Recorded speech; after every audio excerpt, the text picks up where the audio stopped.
Hello friends, ਤੋਂ ਅੱਜ ਅਸੀਂ ਕਰ ਰਹੇ ਹਾਂ ਕਲਾਸ 10th ਦੀ ਹਿੰਦੀ ਦੀ ਇੱਕ ਕਵਿਤਾ ਜਿਸ ਦਾ ਨਾਮ ਹੈ ਦੋਹਾਵਲੀ, ਜੋ ਕਿ ਤੁਲਸੀਦਾਸ ਜੀ ਦੁਆਰਾ ਲਿਖੀ ਗਈ ਹੈ। ਅਤੇ ਹੁਣ ਅਸੀਂ ਇਸ ਕਵਿਤਾ ਦੇ ਕੁਐਸਚਨ ਆਨਸਰਸ, ਉਸ ਦੀ ਪ੍ਰਸੰਗ ਸਾਹਿਤ ਵਿਆਖਿਆ ਕਰਾਂਗੇ। ਅਤੇ ਚਲੋ ਹੁਣ ਇਸ ਨੂੰ ਸ਼ੁਰੂ ਕਰਦੇ ਹਾਂ।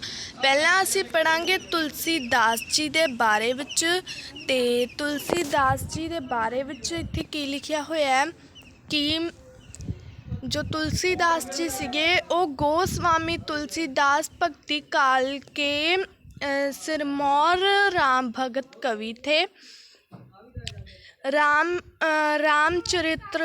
रामचरित मानस तुलसीदास जी की कालजीय रचना है। तुलसीदास जी एक सर्वश्रेष्ठ कवि और सच्चे लोकनायक हैं। इनकी अधिकांश रचनाएं अवधी भाषा में लिखी गई हैं।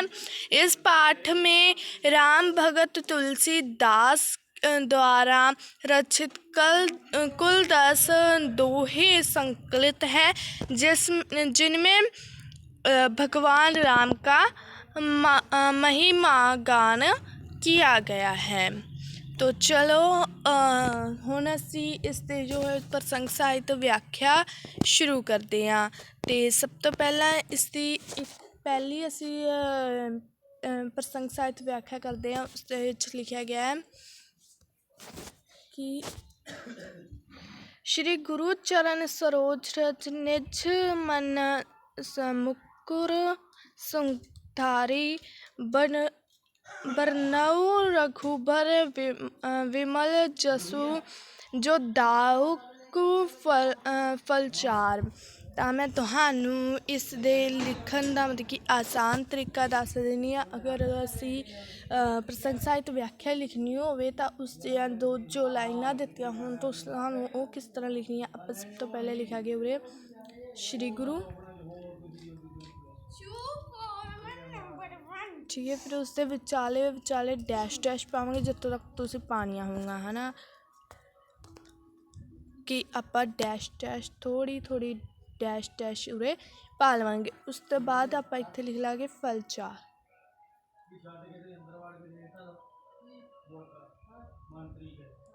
ਠੀਕ ਹੈ। ਇਸ ਤਰ੍ਹਾਂ ਲਿਖਿਓ ਅਤੇ ਇਸ ਨਾਲ ਤੁਹਾਨੂੰ ਲਿਖਣ 'ਚ ਵੀ ਆਸਾਨ ਹੋ ਜਾਵੇਗਾ। ਅਤੇ ਫਿਰ ਉਸ ਤੋਂ ਬਾਅਦ ਅਸੀਂ ਲਿਖਾਂਗੇ ਪ੍ਰਸੰਗ। ਤਾਂ ਪ੍ਰਸੰਗ ਕੀ ਹੈ ਇਸਦਾ कि प्रस्तुत दोहा तुलसीदास कृत दोहावली में से लिया गया है। यह दोहा हनुमान चालीसा का प्रथम दोहा है। ये दोहा है जो हनुमान चालीसा ਦੇ ਵਿੱਚੋਂ ਲਿਖਤਾ ਗਿਆ ਹੈ। ਤੁਸੀਂ ਇਸ ਦੇ ਉੱਪਰ ਮਤਲਬ ਕਿ ਲਾਈਨਸ ਵੀ ਪਾ ਸਕਦੇ ਹੋ ਜਿਸ ਤਰੀਕੇ ਨਾਲ ਤੁਸੀਂ ਆਪਣੇ ਕ੍ਰਸ਼ਿਸ ਕਰਵਾਉਣੀ ਹੋਈ। ਤਾਂ ਮਤਲਬ ਕਿ ਇਹ ਤੁਹਾਨੂੰ ਪੁੱਛਿਆ ਜਾ ਸਕਦਾ ਕਿ ਇਹ ਦੋਹਾ ਕਿਸ ਚੀਜ਼ ਦੇ ਵਿੱਚੋਂ ਲਿੱਤਾ ਗਿਆ ਹੈ। ਤਾਂ ਤੁਸੀਂ ਇਸ ਨੂੰ ਥੋੜ੍ਹਾ ਜਿਹਾ ਇਸ ਤਰ੍ਹਾਂ ਕਰ ਸਕਦੇ ਹੋ, ਕੁਛ ਵੀ ਇਸ ਦੇ ਉੱਪਰ ਲਗਾ ਸਕਦੇ ਹੋ ਕਿ ਦੋਹਾ ਹਨੂੰਮਾਨ ਚਾਲੀਸਾ ਦੇ ਵਿੱਚੋਂ ਲਿੱਤਾ ਗਿਆ ਹੈ। ਔਰ ਉਸਦਾ ਕਿਹੜਾ ਦੋਹਾ ਹੈ? प्रथम दोहा, ठीक है। इससे आप लिख सकते हैं। इस दोहे में तुलसीदास जी भगवान श्री राम की भक्ति से प्राप्त होने वाले लाभ के बारे में बता रहे हैं, ठीक है जी। तो उसके बाद हम देखते हैं, फिर व्याख्या कर रहे हैं। अभी हम व्याख्या में क्या बताया गया कि तुलसीदास जी लिखते हैं कि अपने गुरु जी के कमल रूपी सुंदर चरणों की धूल से मैं अपने मन के दर्पण को साफ करता हूँ और तत्पश्चात प्रभु राम जी का निर्मल जशगान करता हूँ। ऐसा करने से चारों फल धर्म, अर्थ, काम और मोक्ष प्राप्त होते हैं। उसके बाद हम दूसरी व्याख्या है जो आपको पढ़नी है और इसका प्रसंग है कि प्रस्तुत दोहा तुलसीदास द्वारा रचित दोहावली में से लिया गया है। इस दोहे में राम भगत कवि तुलसीदास जी ने भगत जनों को अपने हृदय में श्री राम नाम का दीपक जलाने की प्रेरणा दी है। व्याख्यान। तुलसीदास जी कहते हैं कि यदि मनुष्य अपने मन के भीतर और बाहर दोनों स्थानों पर उजाला करना चाहता है तो राम नाम रूपी मणि दीपक को हृदय में धारण करना चाहिए। ऐसा करने से अज्ञान रूपी अंधकार नष्ट हो जाता है और ज्ञान रूपी उजाला प्राप्त हो जाता है। तीसरे प्रसंग ਸਾਹਿਤ व्याख्या शुरू करने तो पहला ਤੁਸੀਂ ਸਾਡੇ ਚੈਨਲ 'ਤੇ ਜੇ ਨਵੇਂ ਹੋ ਤਾਂ ਆਕਾਸ਼ ਗੁਰਨਿਆਣਾ ਸਟੱਡੀ ਮਟੀਰੀਅਲ ਨੂੰ ਸਬਸਕ੍ਰਾਈਬ ਕਰੋ, ਵੀਡੀਓ ਨੂੰ ਲਾਈਕ ਕਰਿਓ ਅਤੇ ਵੱਧ ਤੋਂ ਵੱਧ ਸ਼ੇਅਰ ਕਰਿਓ ਅਤੇ ਕਮੈਂਟ ਦੇ ਵਿੱਚ ਦੱਸਿਓ ਜੇਕਰ ਤੁਹਾਨੂੰ ਨਵੀਂ ਵੀਡੀਓ ਚਾਹੀਦੀ ਹੋਈ ਕਿਸੇ ਹੋਰ ਸਬਜੈਕਟ ਦੀ, ਕਿਸੇ ਹੋਰ ਲੈਸਨ ਦੀ, ਜਾਂ ਤੁਹਾਨੂੰ ਇਹ ਵੀਡੀਓ ਕਿਸ ਤਰ੍ਹਾਂ ਲੱਗੀ ਉਹ ਵੀ ਤੁਸੀਂ ਜ਼ਰੂਰ ਕਮੈਂਟ ਦੇ ਵਿੱਚ ਦੱਸਿਓ। ਤਾਂ ਤੀਸਰੀ ਜੋ ਆਪਾਂ ਨੂੰ ਲਾਈਨਾਂ ਦਿੱਤੀਆਂ ਹੋਈਆਂ ਪ੍ਰਸੰਗ ਸਾਹਿਤ ਵਿਆਖਿਆ ਦੀਆਂ, ਉਸ 'ਤੇ ਆਪਾਂ ਪ੍ਰਸੰਗ ਲਿਖਦੇ ਹਾਂ। प्रसंग है कि प्रस्तुत दोहा तुलसीदास द्वारा रचित दोहावली में से लिया गया है। इस दोहे में कवि ने संतों के स्वभाव का उल्लेख किया है। इसकी व्याख्या है। तुलसीदास जी लिखते हैं कि ईश्वर ने इस समस्त जड़ चेतन संसार को गुण और दोष से युक्त बनाया है, लेकिन संतों में हंस के समान नीर क्षीर विवेक होता है। इसी विवेक का प्रयोग करके संत दोष रूपी जल को त्याग कर गुण रूपी दूध को ग्रहण करते हैं। चौथी प्रसंग साहित्य व्याख्या। इसका प्रसंग है कि प्रस्तुत दोहा तुलसीदास कृत दोहावली में से लिया गया है। इस दोहे में भगवान श्री राम की उदारता का वर्णन किया गया है। इसकी व्याख्या है कि कवि कहता है कि प्रभु श्री राम जी बहुत महान और उदार हैं। भगवान श्री राम स्वयं तो वृक्षों के नीचे रहते थे और बंदर पेड़ों की डालियों पर रहते थे, परंतु फिर भी ऐसे बंदरों को भी उन्होंने अपने समान बना लिया। ऐसे उदार शील निधान प्रभु श्री राम जैसे स्वामी दुनिया में अनंतर कोई नहीं है। पांचवी प्रसंग साहित्य व्याख्या है और इसका प्रसंग है प्रस्तुत दोहा तुलसीदास जी द्वारा रचित दोहावली में से लिया गया है। इस दोहे में कवि ने श्री राम के प्रति आस्था भाव रखने की प्रेरणा दी है। और इसकी व्याख्या है कि तुलसीदास जी कहते हैं कि श्री राम में ममता रखनी चाहिए और संसार के सभी प्राणियों के प्रति समता का भाव रखना चाहिए। इससे मनुष्य राग रोष दोष दुख आदि से मुक्त हो जाता है। इस प्रकार श्री राम का दास होने के कारण व्यक्ति भवसागर से पार हो जाता है। छठी प्रसंग साहित्य व्याख्या है। इसका प्रसंग है प्रस्तुत दोहा तुलसीदास जी द्वारा रचित दोहावली में से लिया गया है। इस दोहे में कवि ने संत समागम की महिमा का वर्णन किया है। और इसकी व्याख्या है कि तुलसीदास जी लिखते हैं कि शिवजी पार्वती को संतों के सम्मेलन की महिमा का वर्णन कर रहे हैं। संतों के साथ बैठकर उनके विचार सुनने से ज़्यादा लाभकारी दुनिया में कुछ भी नहीं है। संत समागम श्री राम की कृपा के बिना नहीं मिलता, ऐसा वेद पुराणों में कहा गया है। 7वीं प्रसंग साहित्य व्याख्या इसकी प्रसंग है कि प्रस्तुत दोहा तुलसीदास जी द्वारा रचित दोहावली में से लिया गया है। इस दोहे में कवि ने दूसरों से ईर्ष्या ना करने की सीख दी है। इसकी व्याख्या है, तुलसीदास जी लिखते हैं कि जो मूर्ख लोग दूसरों के सुख और संपत्ति को देखकर ईर्ष्या से जलते रहते हैं, उन लोगों के भाग्य से भलाई स्वयं ही भाग जाती है।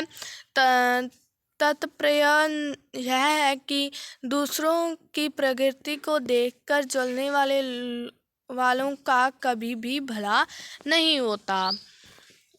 8वीं प्रसंग साहित्य व्याख्या है। इसका प्रसंग है, प्रस्तुत दोहा तुलसीदास जी द्वारा रचित कविता में से लिया गया है।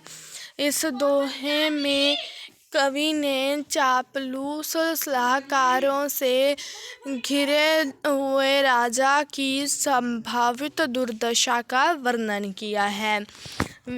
इसकी व्याख्या है, कवि कहते हैं कि यदि किसी राजा का मंत्री, वैद्य और गुरु ये तीनों राज भय से अथवा किसी लोभ लालच से उसकी बात जैसी है वैसी ही मान लेते हैं और अर्थात उसकी हाँ में हाँ मिलाते हैं, तो उसके राज्य, धर्म और शरीर तीनों शीघ्र ही नष्ट हो जाते हैं।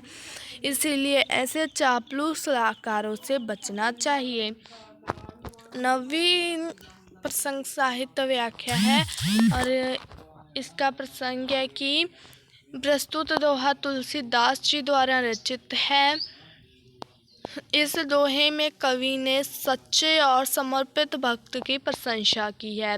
इसकी व्याख्या है कि तुलसीदास जी लिखते हैं कि वह सेवक तो स्वामी से भी बड़ा होता है जो अपने धर्म का पालन सच्चे मन से करता है। इसी बात को स्पष्ट करते हुए कवि कहते हैं कि स्वामी श्री राम तो सागर पर पुल बांधने के बाद ही समुद्र पार कर सके, परंतु उनके सेवक हनुमान तो बिना पुल के ही समुद्र को लांघ गए।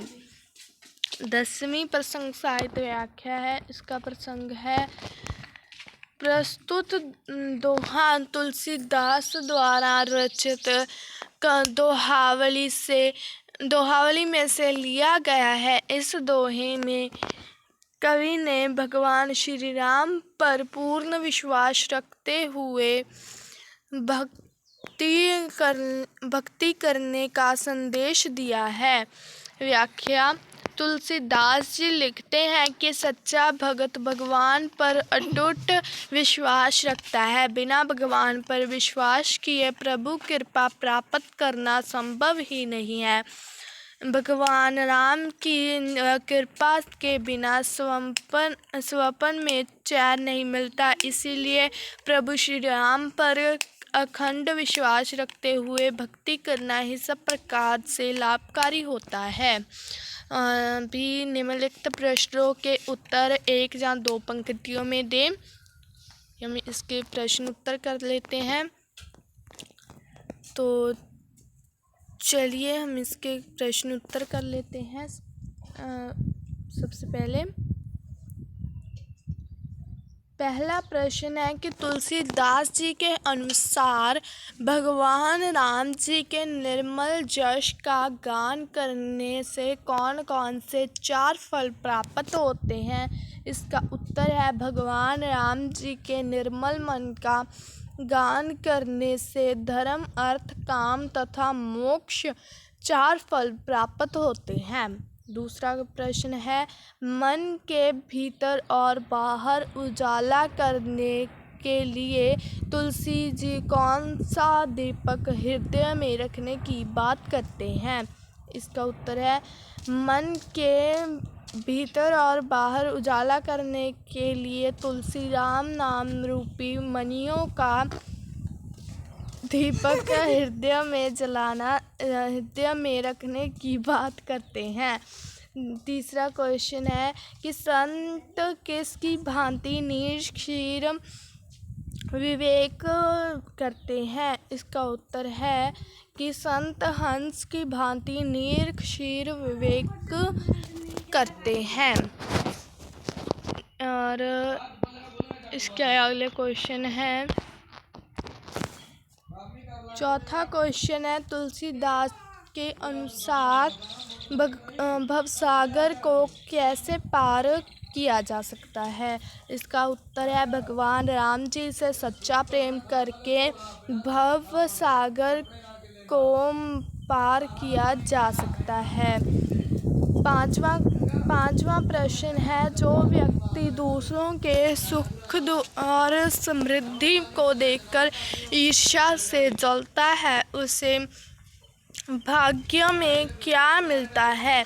इसका उत्तर है, जो व्यक्ति दूसरों के सुख और समृद्धि को देखकर ईर्ष्या से जलता है, उसके भाग्य से भलाई और खुशहाली भाग जाती है। छठा क्वेश्चन है, राम भक्ति के लिए गोस्वामी तुलसीदास किसकी आवश्यकता बतलाते हैं? इसका उत्तर है, राम भक्ति के लिए गोस्वामी तुलसीदास सच्चे और अटूट विश्वास की आवश्यकता बतलाते हैं। भी इससे ये है, हमें विपरीत शब्द लिखे, संपत्ति विपत्ति, सेवक स्वामी, भलाई का बुराई, लाभ का हानि। इसके बाद आते हैं विशेषण बनाना है, धर्म का धार्मिक, भय का भयानक, मन का मानसिक, दोष का दोषी। इसके बाद आती है हमारी भाववाचक संज्ञा। भाववाचक संज्ञा में आता है दास दासता, गुरु गुरुत्व, निज निजता, जड़ जड़ता। तो ये थे हमारे 10वीं क्लास की जो हिंदी का पहला पार्ट है, दोहावली, जो तुलसीदास जी के द्वारा रचित है, उसकी पूरी वीडियो, जिसमें हमने उसकी प्रसंग साहित्य व्याख्या और आपको प्रश्न उत्तर करवाए। तो हमारे चैनल पर अगर आप नए हैं तो हमारे चैनल को सब्सक्राइब कीजिए और वीडियो को शेयर कीजिए, लाइक कीजिए और हमें कमेंट में बताएं अगर आपको किसी नई वीडियो चाहिए होगी, जहाँ किसी और सब्जेक्ट की किसी और लेसन की वीडियो चाहिए होगी। और हमारी वीडियो आपको कैसी लगी वो भी हमें कमेंट में बताइए। धन्यवाद।